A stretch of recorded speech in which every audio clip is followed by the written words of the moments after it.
we're seeing purposeful smiles. We heard laughter for the first time this year, and we even saw some mimicking. So these are great milestones. Raise your hand if you know a child or a student with autism. Wow. Keep your hands raised. How many of you have or muscular dystrophy touch your lives? Keep your hands up. Look around.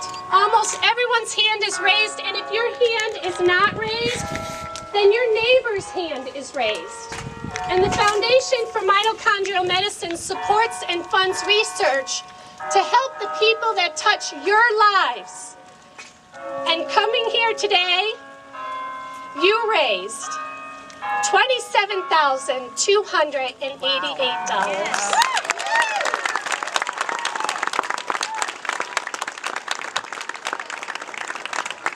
Hope is flying here for everyone today. I'd like to introduce the Executive Director of the Foundation for Mitochondrial Medicine. With the 3 priorities in mind, and that is to raise awareness for mitochondrial disease, to fuel connections to the related diseases that she mentioned, and thirdly, to fund treatments and cures. So significant treatments don't exist, but with your help and the work that we're all doing, we are making great strides.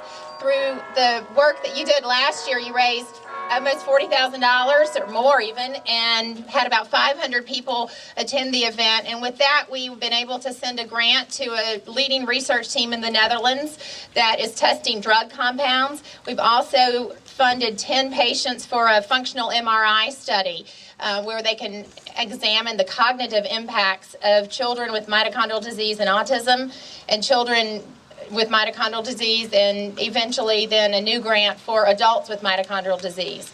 So the tough thing about this disease is that no 2 faces look exactly alike, and there's so much variability and unpredictability with it. So you can see we've got adults with this disease that were even just diagnosed last year, and children like Abby and teenagers, and so there's this huge spectrum. And the more we can do to help people understand the impacts that it touches all of us in different ways, the more we're going to be able to make a difference. So I can't thank you enough.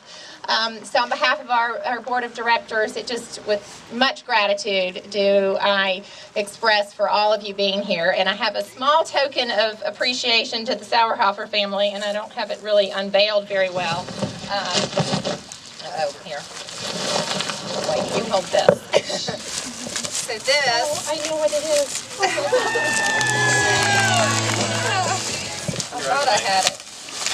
That's okay. Okay, so this is...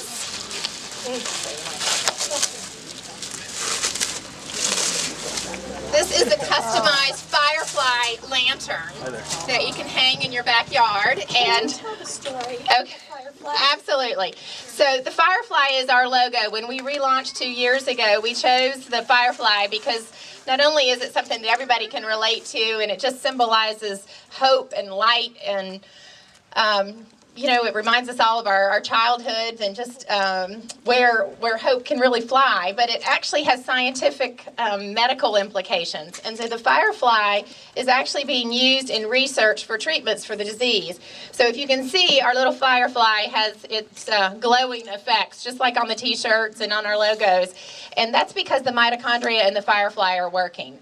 And it's got something in it that's called luciferase. And don't ask me to get too technical because I'm not the scientist here. But luciferase is, as my children would say, the glow up in the firefly. And the glow up is working because it's got the right amount of energy. And so we have our mitochondria in our body give us energy just like it does to the firefly. And so they're using that luciferase to compare drug compounds to see how much the drug compounds are actually reacting because of the luciferase. The same thing from the cells of the patients that they're testing with the disease. So anyway, that's your fun scientific fact for the day.